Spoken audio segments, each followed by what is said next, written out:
Well, good afternoon. It is officially afternoon. I'm Bill Carell, and this is another episode in Lighting the Candle, Stepping Off into a World That Works.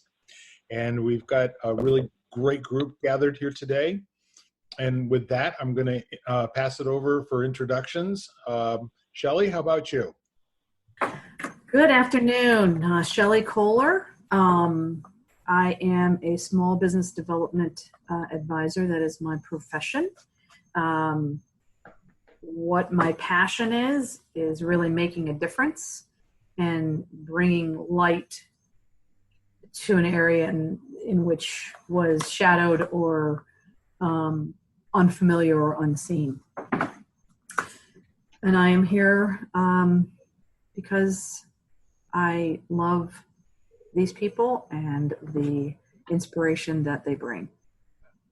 That's great. We poofed Vanessa, it appears.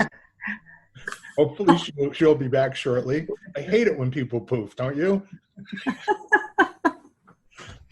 New moon energy. See? Exactly. We're just talking about that full moon. Yeah. Oh, really? Yeah. Lisa, your turn. I am Lisa Sheehan.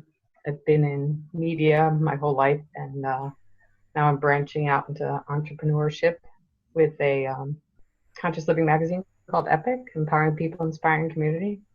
And that was born out of my my desire to see how to live holistically and more naturally and better myself personally and better the planet. So that's where we put everything is into that magazine. And because I love to share what I learn, because I'm a Reiki master and I do singing bowls and tuning forks and Diksha and BSR. So the more I can learn, the more I can share, the better I feel. That's great. Mm-hmm. That's Awesome. great. So again, I'm Bill Carell. Lighting the candle, what's that about? Well, actually, if you think about the candle that we're lighting, it's a vision of the mind and not of the eyes. So it also comes from the old saw, it's better to light a candle than to curse the darkness. Taking action and not just talking about something with no difference being made. So with those things in mind, each week we kind of share a little bit about current events and what's important to each of us.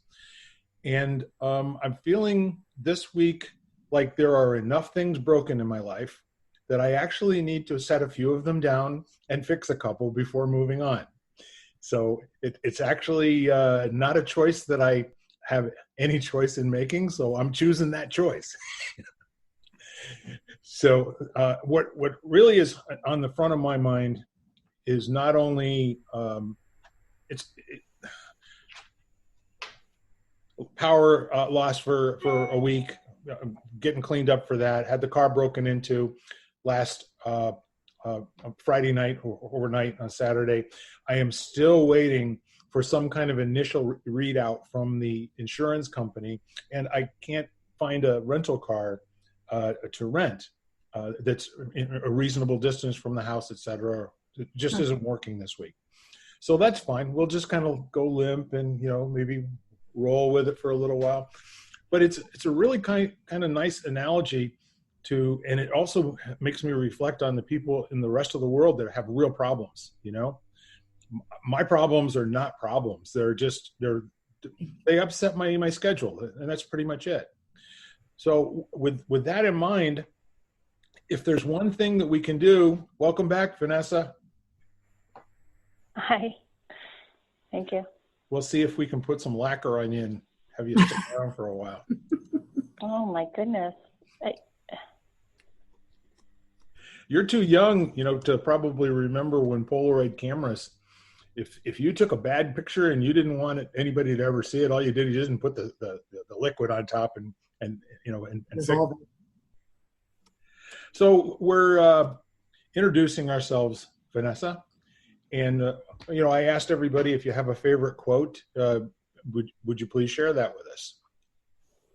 And it's your turn. Yeah, I do. Sure. Yeah, I do.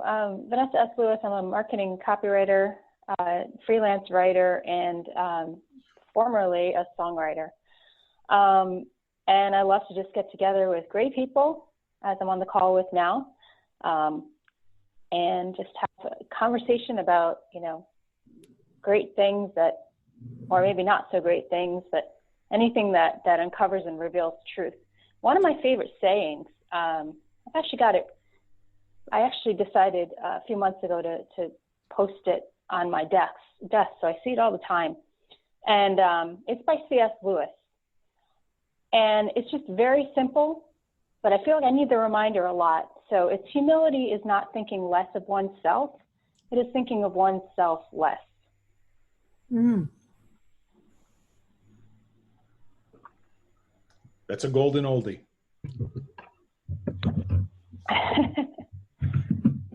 And so where do you find yourself in that sentence?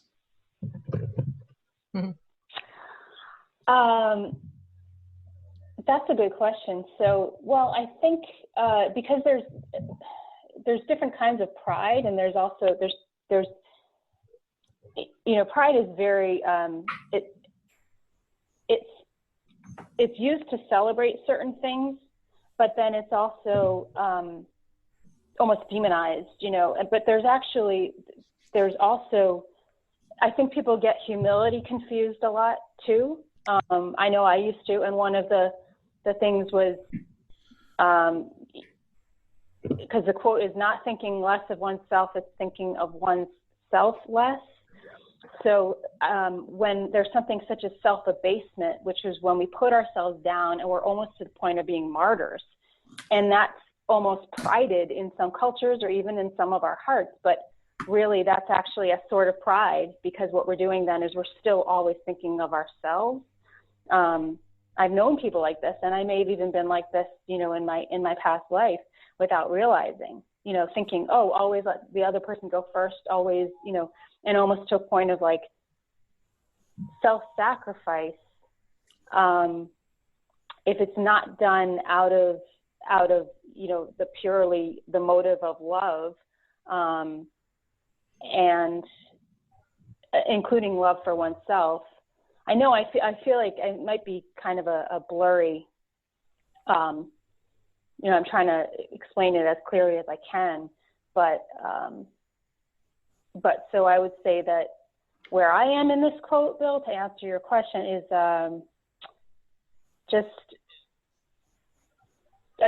having this as a reminder to, be able to think of that it's okay to think of myself and even to put myself first in some cases, but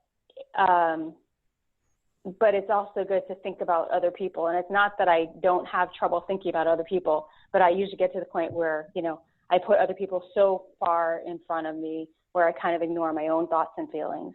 And I think that's not a healthy place to be. So that's a lot. Thank you. And as usual, very insightful and very, I read that as authentic, okay? It's how you really do feel. Yeah. So we live in a very interesting time where all of the media is constantly demonstrating to us the good and the bad of that particular sentence. It's an appropriate one for us to be talking about today. Are you familiar with the term gaslighting?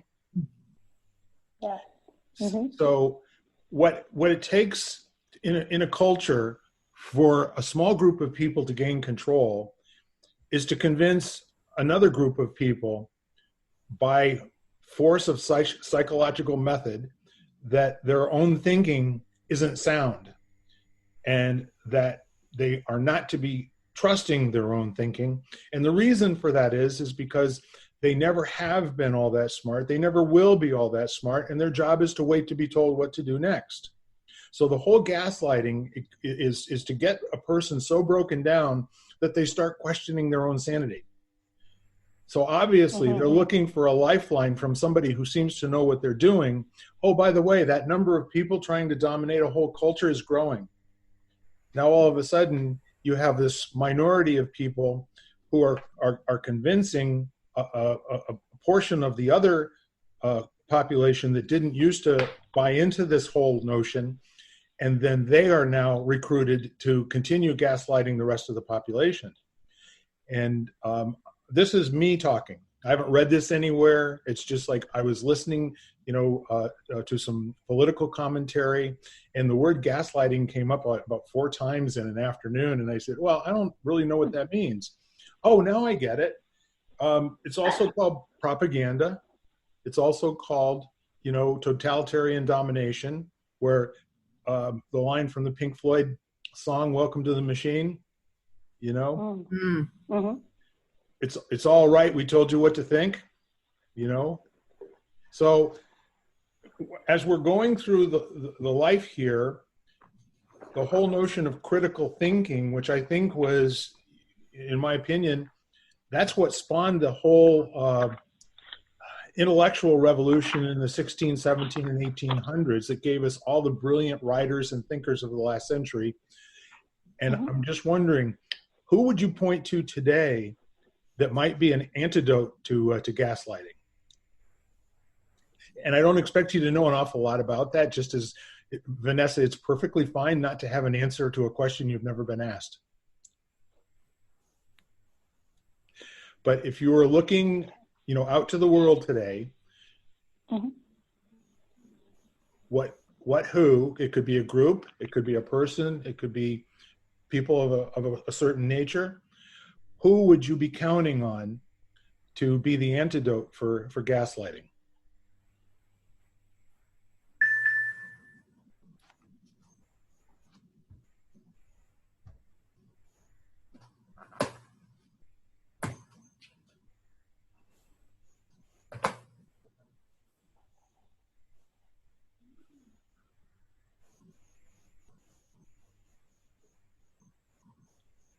Bill, are you asking all of us or just me?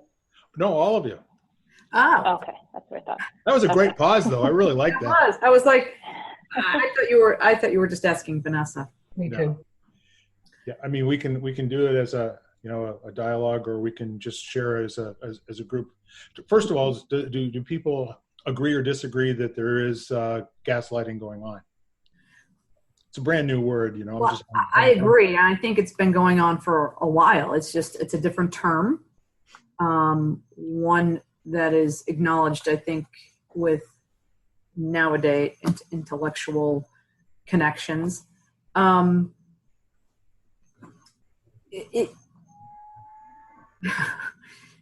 That's a loaded question, and antidote is a very broad, all-encompassing, because I truly don't believe that there's one antidote that cures anything. It is a combination. It is, you could call it a domino effect, or how those dominoes are set up. I think what I see in people looking for that antidote is they're looking for it in our government. They're looking for that one group that can tame the rest, or not necessarily influence, but can at least calm this gaslighting going on, or shift the flame. And again, this is just me speaking. It's my observations. It's nothing that could be totally true, but there is no containment. It's going to come out. It's just a matter of how the wind shifts and how and where it lands. Conversations like this float it to the top where it kind of needs to be, because there's so many people who have no idea that even gaslighting is going on. They're just flocking to the light, right? So then that exacerbates it. So it's always been about awareness. It's always been about choice. But it's also, even going back to your scenario, Bill, about how things have happened, right? Sometimes we have to embrace what is happening in order to get through, or put some things down in order to get through and take care of things one at a time. There's just, there's too many things to tackle or that are broken right now to fix all at once. So I think this whole conversation comes back and is all encompassing. So for me, that your question antidote just really kind of, I don't think there is one. Well, that's really an interesting perspective. Lisa, how about you? Well, I agree with Shelley that awareness is the key. Because gaslighting, I mean, I could picture there's psychological thriller movies that are based on that premise. There's a horrible TV episode of one of the SVUs that still haunts me because it was a horrible, horrible depiction of somebody gaslighting children, and it was beyond horrible. And now it's just becoming a popular phrase, I think, popular term. And awareness by finding out people that are speaking your truth or questioning everything. And I think questioning everything has been around or should be around more often because people are blindly following, and we know that they're doing that. And it's hard to talk them out of it, but to look for, I think we've talked about before, the commonality between somebody that isn't necessarily agreeing with you and pointing out other facts that they can actually listen to. And I admire Jordan Peterson for his insight into just about every topic. And I've mentioned him before, but I could watch his YouTubes and it'll be like on a topic that I just went, oh, I like that. And then I go, oh, crap. No, he just said I don't like, or here's why I shouldn't like that. Or here's the real truth. I mean, I just find him to be very intellectual and based in complete fact and knowledge and experience. So if there's an antidote, I think I'd agree with Shelley that there's not just one, but that we have to point out facts to people that are just misguided as much as we can, even if it's just in our own circles. So it's kind of interesting. I'm starting to pull together a couple of threads from what both of you ladies are saying. Vanessa, how about you? Well, first of all, I agree with what they both were saying, and awareness is definitely the key. But I think one of the things with the technique, if you will, of gaslighting, because it's an abusive technique, right? It's a manipulative, psychological technique, and it's designed so that even if you feel the most aware, you begin to question your own awareness, because it's designed to make you feel like you can't trust, your own perception. At least that's how I understand it to be. But I'm curious, Bill, where did you originally start hearing that term? Because that really hasn't been a term that's been used since, I know it became popular with that was the movie in the 40s, where the term, a lot of times the term is referred back to. But where did you hear that? I mean, I know it was in a political, I'm assuming it was in a political area, but. Yeah, it basically is almost always commentary by one person about what we all know about somebody else, It can be as insidious as, calling a person a rapist or a murderer or, whatever. Or it can be, something that's a little more subtle, like, teenagers, right? You know how teenagers are, right? Yeah, they're teenagers. What are you going to do? They're teenagers, right? Now, all of us have our own, it lands differently with every single person, just like the C.S. Lewis quote. And what really is missing and when you name a group of different things as all one big thing, in my opinion, you diminish the power of whatever that thing started out being. I don't know what gaslighting is or means. I only know what I read that it said in the internet. So now you're giving me other places to go and investigate this more, to look for a movie from the 1940s. Was it titled Gaslight? It was. Okay. All right. So we can leave it there. And at the same time, hang on 1 second. The term is used by a person in describing another person or other persons behavior.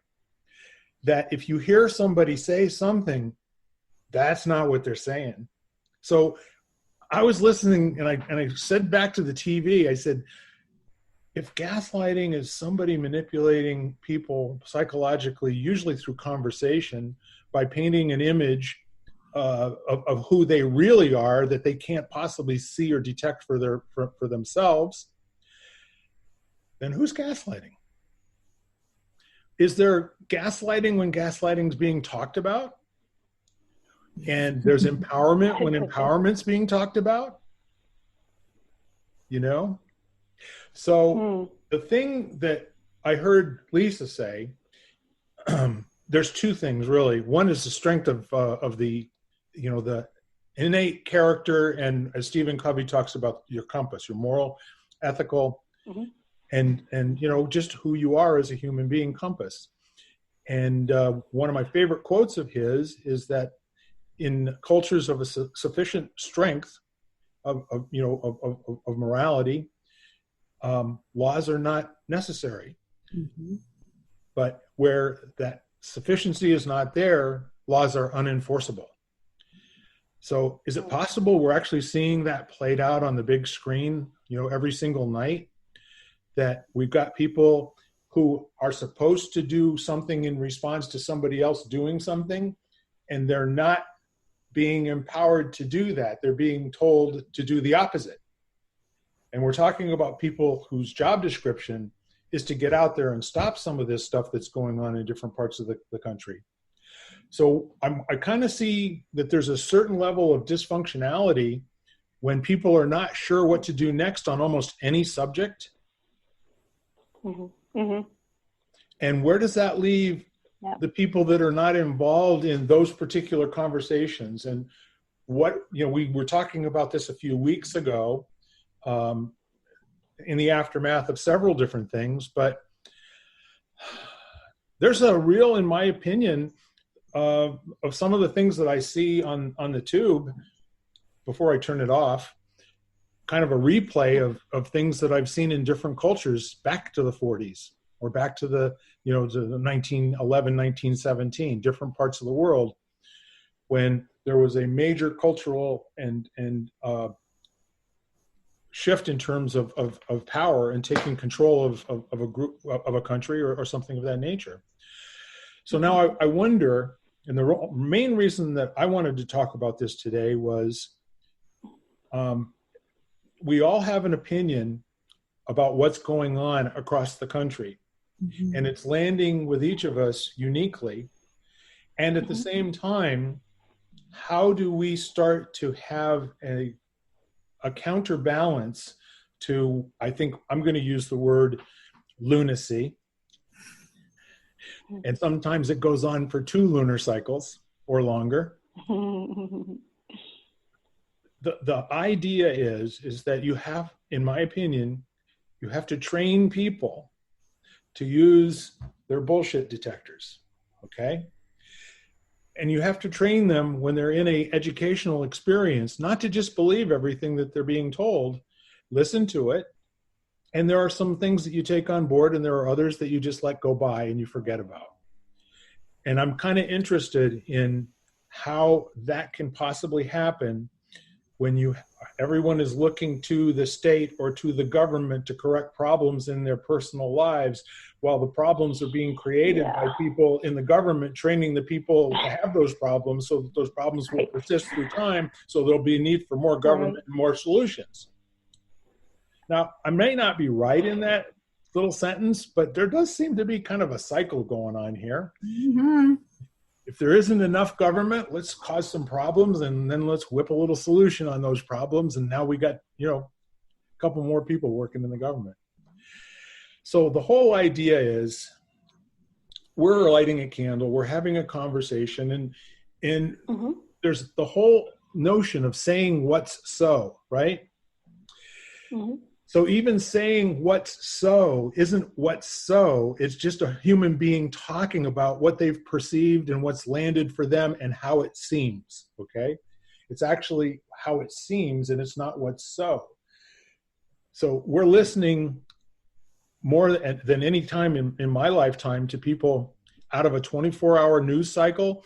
23 hours of it is people talking about their opinions and telling you what it means and interpreting and doing, landing thoughts into people's brains over and over and over and over again.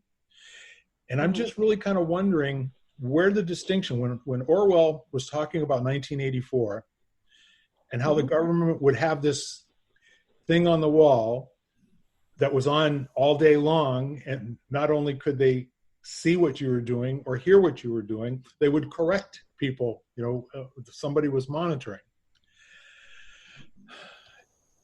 Are we living in that kind of a situation at the moment? And how do we maybe go back to something else?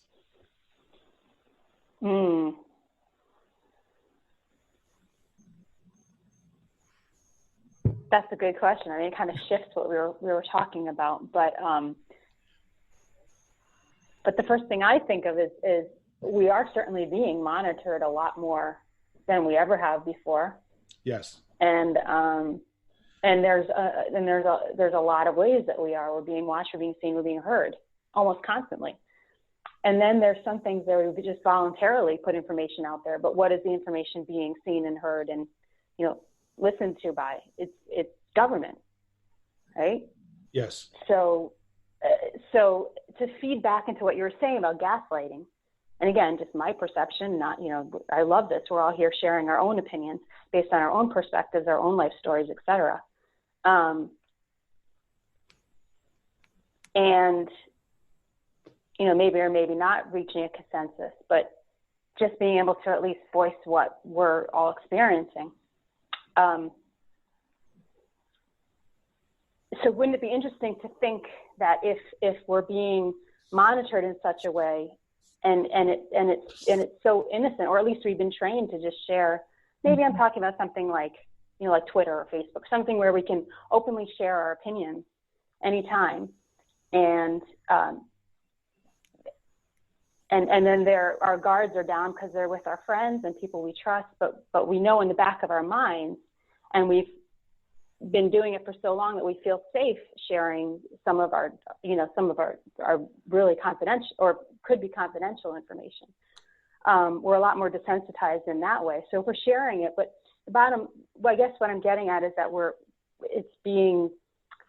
that information is being taken in by a government entity or several entities or whichever. And then they're able to then take that information and disseminate it to be able to, it's like market research, right? I'm a copywriter. It's like market research. You get to find out what people are talking about, what people are concerned about personally and as a culture, and then be able to then feed that back into the narrative that we're all being fed through the news or any other media station. So then just to bring it around full circle to where you were talking about the gaslighting though, just think about how that very system could feed into them then being able to tell us what we do on here, or if they see us as an entity, as an organization, as an organism ourselves, starting to think one thing, well, now they're going to be able to say what they need to make sure we think something else, preferably what they want us to think, whether it's truth or not. Wow. May I say something? Brilliant. Shelley? Yeah, always. Absolutely brilliant. And so coming back to, all of that, my first thought was, and then I'm going to back up, we're giving them the matches. We're giving them they're gaslighting us to then gaslight us, to then we can gaslight ourselves. It's a vicious circle. And going back to that, if you look at how things used to function, and technology was the perfect platform. It has been the perfect platform to evolve this, whatever term that we want to call it, to capture the information, the data. It also feeds into our economy. It feeds into all of this marketing and the whole facade of it all. But the underlying piece of all of this technology is taking the very moral compass out of every single one of us, because we don't need our moral compass anymore. This is telling me what I like. This is, it's capturing all this information about me without me actually having to feel it, share it, but have that interaction with my neighbor. So, when I look back, what was the shift? Technology. It's always been the shift. I can remember when I was sitting in my parents' car and my dad was next to me, he pulled out this big old bag, right? This big old bag. He unzipped it and it was a phone. And he said, call your mother and ask her what she needs at the store. And I'm like, what? I'm like, what is this?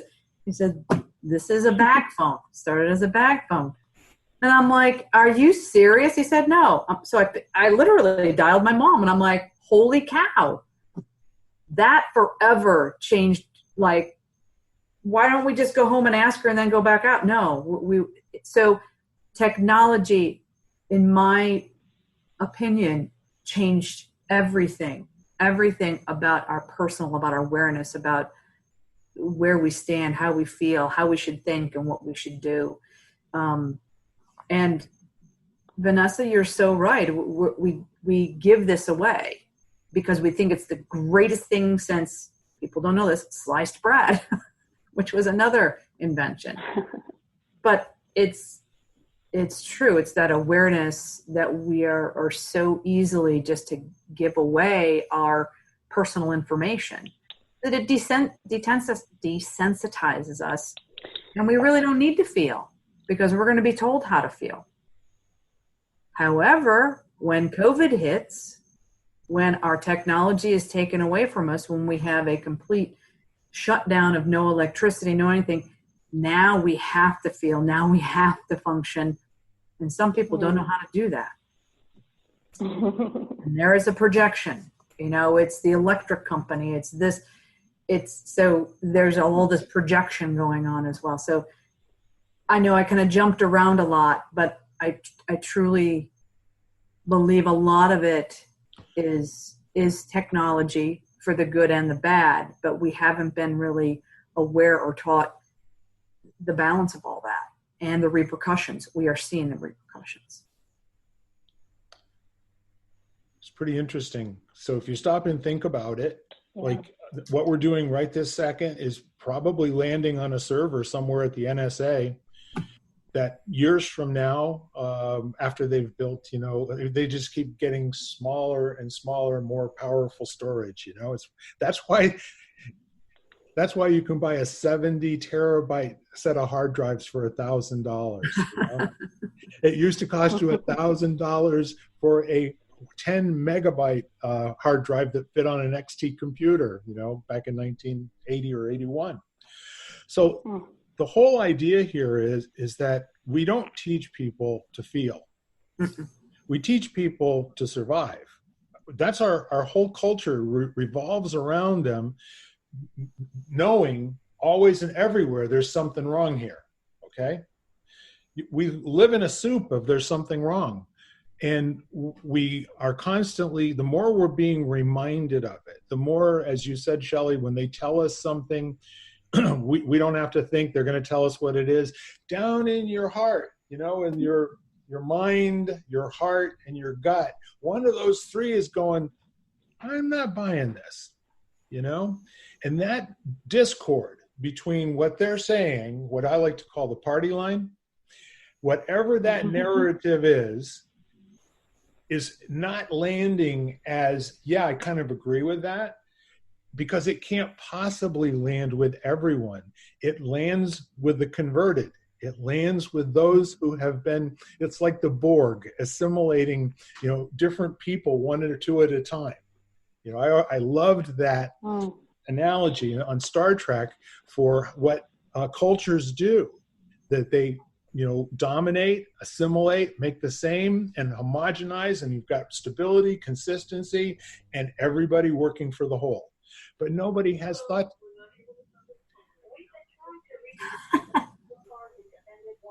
My car's extended warranty. Can you hear Get that? on that, Bill. I don't have a car with an extended warranty. But they have your email, Bill. I saw this wonderful meme. This guy gets off the grid. He sells everything he has. He sells his car. He walks 19 miles into the woods and pitches a tent. A carrier pigeon shows up and has got a little note on his ankle that says, "We're trying to contact you about your extended car's warranty." That's great. That is Oh my God. My wife insists on having an answering machine on a landline. We never ever use it to make outbound telephone calls, but that was I think somebody upstairs put that in there for just to kind of break up the tension a little bit. So the whole idea of the significance of all of this is, if you're thinking about how, in what ways can we make the world a better place, that's reaching over to the other side of there's something wrong here. That's starting to carve out an opening where you can create possibility, where something new that's not based on what was here before, bigger, better, faster, less of, whatever it is that's comparing to the past. It gives you this opening in the future. And I want you to consider something, that whatever the conversation is, and then I'm going to quote a president, well, that's what is, okay? It is what it is. Well, that's another quote, and that's not the same thing. Depends on what you mean by the word is. Exactly. Exactly right. So the whole idea is, if you are speaking about something, it exists. It's alive. It's right here, right now. I say to you, gaslighting, none of us probably would have been able to completely share the experience, the feeling, the understanding, but each one of us added in our little bit of detail, the movie, the picture of 40 children, blah, all the rest of that. We don't have those kinds of conversations out in the world very often at all. It's usually one person talking to a lot of people and telling them how it is. Mm-hmm. And those people are either getting it and going along, or they're not going along and they're doing their own thing. So how do we, if you stop and think about what keeps a riot going in a city for 82 or 83 consecutive days, they're being financed and cheered on by somebody. Nobody can not have a job for 2.5 months and eat every day. What's going on? Are they going home to collect their $800 a week is this how we have professional rioters at this point? I don't know. These are just thoughts that cross my mind. So while we're talking about making the world a better place, lighting the candle, is it possible that the type of speech, that if you're listening for the type of speech, not to call it out or to push against it, because I think it's been proven over and over again, if you want something to live through time, all you have to do is attach it to some sort of an object. That's the main reason for taking statues down, or for painting graffiti over the top of something that's nice and means something to people. It's to change their experience of whatever that structural item is, so it no longer refers to something inside of you and me. So who actually saw the World Trade Center, before 9/11? Vanessa, were you ever at the World Trade Center? No. We raised our hand just so No. All right. Have you ever been on the top of the World Trade Center? Yeah. So all three of us have experienced that. I was there at least 10 or 12 times, and it was always a place to take my family. When I took my two girls, one was 6 at the time and the other one was 9 when she went, and we went to the top and we looked out over Manhattan and out over the Hudson and the East River and all that good stuff. And there's no way that you can convey that feeling to someone who has not been there, nor can you convey that feeling to somebody who hasn't been to Alaska or Hawaii or the Great Salt Lake or Grand Canyon, or the Smoky Mountains. You say all of those things, and if, as I was saying the words, they're getting presence here and now. And that's what happens when we're watching the boob tube. How much of what is on all of those 1,000 channels, or what streamable, has anything to do with making the world a better place?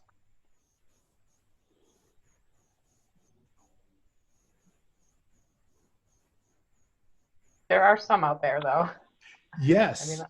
And I'm going with the discord where people believe that there is a better way, or better is probably relative too. And I'm also, as we all know, being writers and business people, words are very powerful, but we put the meaning on them. Yes.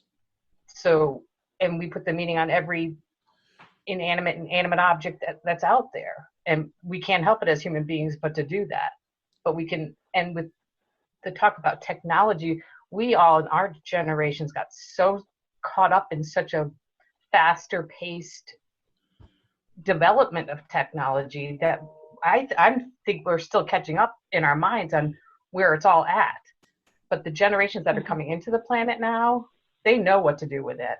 So I'm having hope for that too, because they came into it that way. And if you listen to some native cultures and stuff like that, they know that there's a different wavelength that they came into, and Yes. they're pre-prepared for what's going on now. Whereas we're all lost in what the heck happened between the 50s and the 90s and now, because there were huge leaps. When we used to have the same TV and nothing ever changed for 20 years, and now you have to have a new one every 6 months, and phones and tables that actually are computers and refrigerators that are computers and stuff that we all thought was just the Jetsons. It's real, and it's hard to fathom it all for us. And then we have to throw in all this political and now the COVID thing. And I think the COVID thing is really just a wake-up call for so many people in so many different ways. And it is to internalize it. It is to question things, everything, because nothing is the same anymore. Yeah, there's no continuum of last month, last year, last decade, next month, next year, next decade. So we have, I think, a sufficient number of people sufficiently upset with their own safety and their own ability to continue through time, that it's now an opportunity for people to take advantage of that in some way or shape. And with that being said, as people continue, the ones who have been trained to follow the rules continue to follow rules set by people who don't follow the rules, there's a ton of opportunity for mischief here, and not in a good way, So how does the message get out? Because the words are everything, in my opinion, as well, Lisa. If people are not getting an opportunity to listen to different reports or different views on what's going on in the world, but they're hearing the same exact words said 25 times a day by 25 different people, but the exact same phrases. It's remarkable to me. These people obviously talk to each other, I think.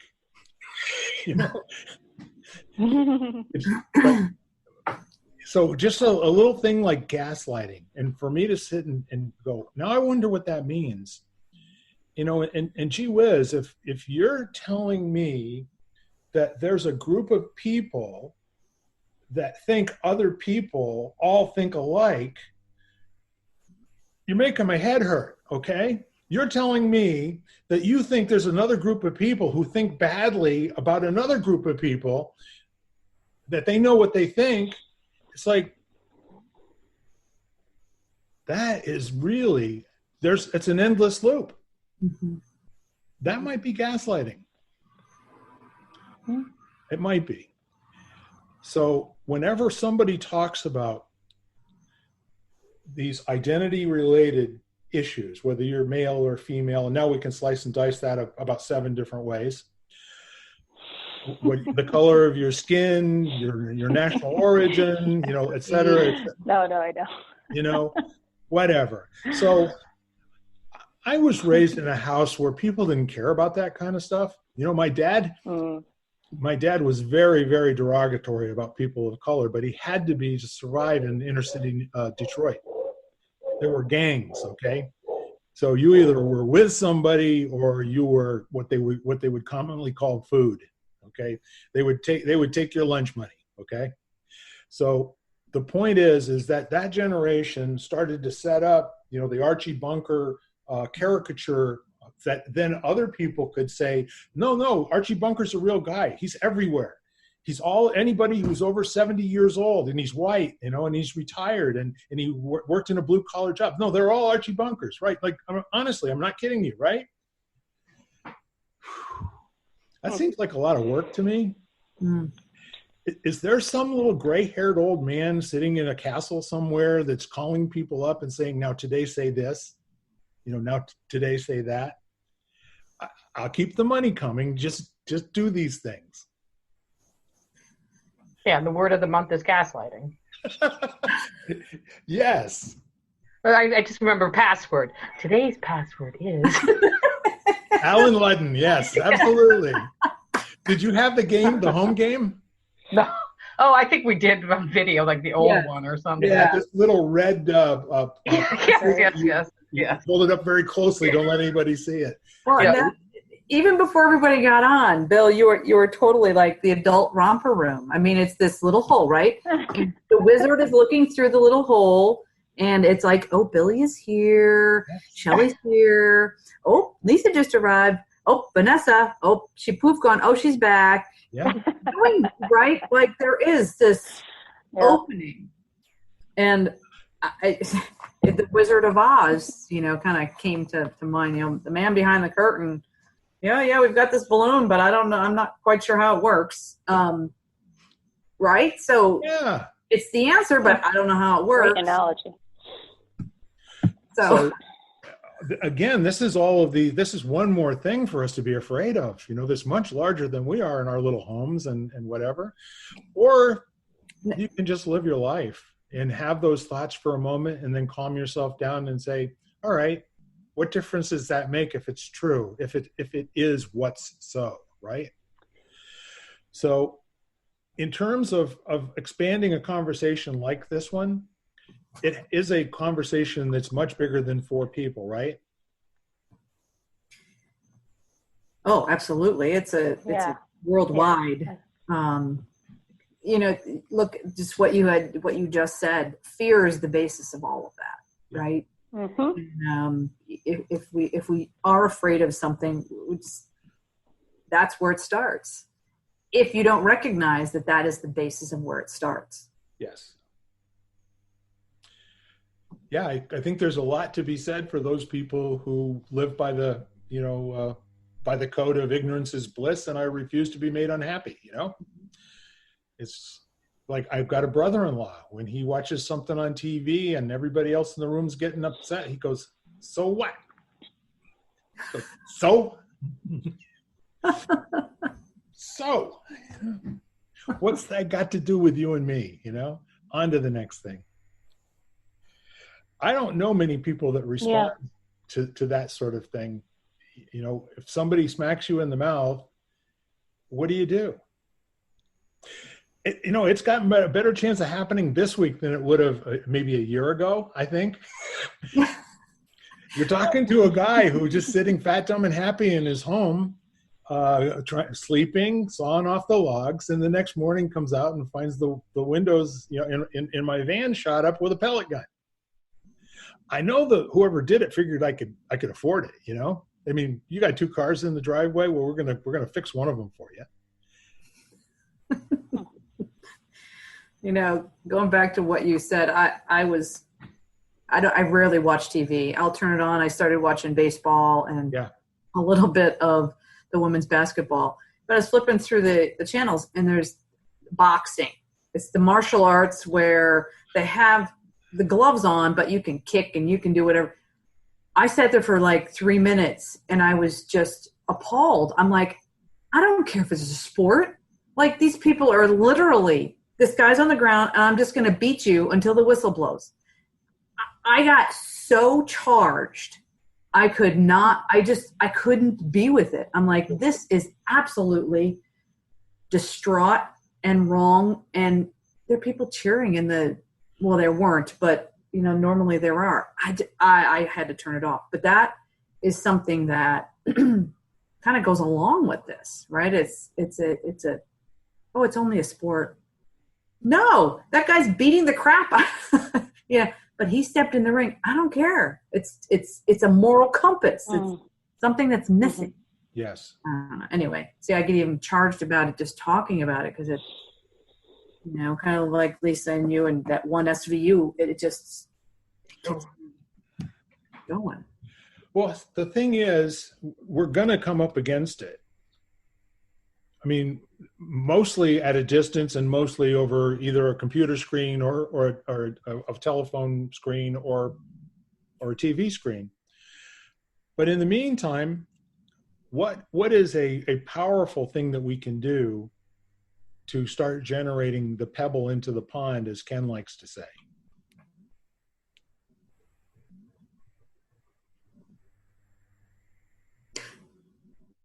And I'm throwing this out there, pose a question, a powerful question. Do you have one? It depends on what that scenario is. A one that would shift or just completely change the mindset? No, I don't. But that was just something that came to mind. What it reminds me of is, a parent, when a kid starts acting out, they go, what are you doing? Anything to interrupt the situation. And then we had some neighbors. And the first thing that I ever heard the mother say to the kid was, "What's wrong with you?" What is wrong with you? I thought, geez, is that okay? Can she say that? Well, look, another hour has practically gone by, and we've had some serious tones. We got a message from God, I am sure, letting me know that they're looking for me for my extended warranty coverage. And at the same time, when I speak to people about something that's good and powerful and going forward, it kind of gives me a lot more resistance in that antidote that I was asking about earlier. To me, it's critical thinking. It's the willingness to be objective in terms of listening to hear the other point of view fully and understand it and make your own choice. But I really see a culture that just goes from zero to battle stations on the drop of any word. And the list of words you can't say just keeps getting bigger and bigger. But who's saying you can't say it? All the people that are saying those words themselves. So it just kind of makes my head hurt. And I'm really wondering if there's a payoff here somewhere. The payoff is selling everything, walking 19 miles in and pitching your tent. And wait for the carrier pigeon? Wait for the carrier pigeon. Because the carrier pigeon will come. Yes, he will. Well, that is fantastic. So I like it. I guess man. probably the epilogue to our conversation today is, maybe we ask a better question. So as we're parting, Vanessa, as we're parting, do you have a better question? No, I don't, but I was just going to salute that. I just think it's great that our conversation usually goes around and then we end up with, like you said, where we're getting ready to ask a better question. Mm-hmm. I like that. Yeah. I do too. And you know what? Questions keep the conversation going, Yes. And I'm pretty sure I love all three of you. As a matter of fact, I'm definitely sure that I love all three of you. I love Ken too. But the week that is coming, I think, is going to have a very interesting set of challenges for all of us. There will be a rhetoric storm that's even greater than the rhetoric storm that we normally have. And there's an opportunity to listen for the gold in what people are saying. Even if people are using code and they're speaking in terminology that's used to describe a group of people who talks and uses words to describe another group of people because they know everything about them, They're still human beings. They're still good in there. There's good in there in somewhere. I believe that there's good in every single human being. And that's good enough for me. So, Shelley, any parting thoughts?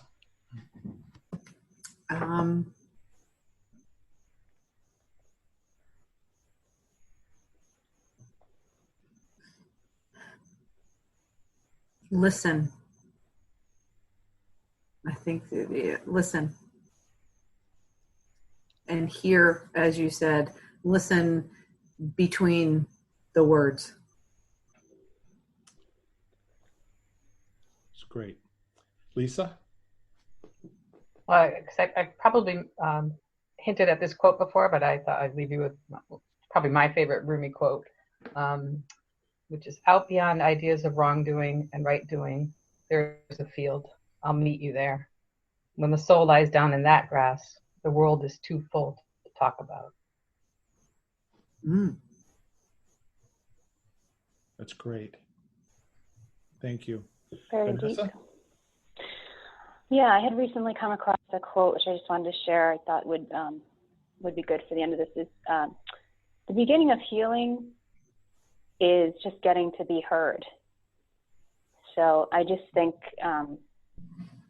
that if someone has an opinion, don't stop sharing your opinion, especially if someone tells you to shut up. Just keep sharing your opinion. You can share it with someone that you know that you're close to and that you trust, or you can write it in a journal, but just get it out and at least have that feeling of being heard, because we are all in need of healing. Yes. That's great. The Buddha said, "If outsiders speak against me, the teaching or the order, you should not be angry, for that would prevent your own self-conquest. Similarly, if they praise us, but you should find out what is true and what is false and acknowledge the fact. And even in praise, it is only of trifling matters that an unconverted man might speak of me." No one is ever going to praise you or damn you over anything really significant. That is the antidote of the moment for me. Listen, understand, make your own choice. You've been listening to Lighting the Candle, A World That Works, part of the Exvadio Podcast Network. You can hear us at exvadio.com/podcasts, Apple Podcasts app, Google Play, Spotify, iHeartRadio, Stitcher, and wherever you find podcasts.